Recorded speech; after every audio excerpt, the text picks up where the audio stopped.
उंबरठ्यावर पाऊल दिसते कोण आली ग।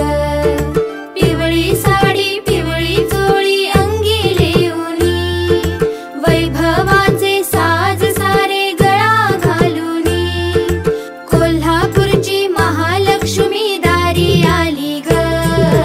उंबरठ्यावर